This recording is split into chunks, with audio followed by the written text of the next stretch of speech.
ఇప్పుడు మనకు ఆధార్ ఎట్లాగో వివిధ దేశాల్లో వాళ్ళ పౌరసత్వ కార్డులు ఉంటాయి. అయితే వాటికి వాణిజ్య అనుసంధానం అంటే ఆదాయ వనరుల అనుసంధానం అన్నటువంటి దాంట్లో స్థిరాస్తుల అనుసంధానం మీద యూరోపియన్ యూనియన్ దృష్టి సారింది.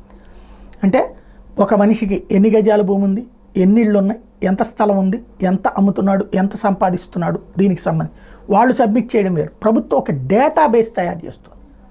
ఇది పెద్ద చర్చనీయాంశమైంది. ఎందుకంటే ఈ డేటాబేస్ సెట్ చేస్తే భవిష్యత్తులో ప్రభుత్వాలకు సంబంధించి ఒక కొత్త ఆలోచన వస్తుందా అన్నటువంటి సందేహం. ఏంటది అంటే ఇప్పుడు యూరప్ ఇదే మన దాన్ని ఏమంటారు, అరబ్ దేశాల్లో భూమి హక్కు లేదు మనకెవరికి.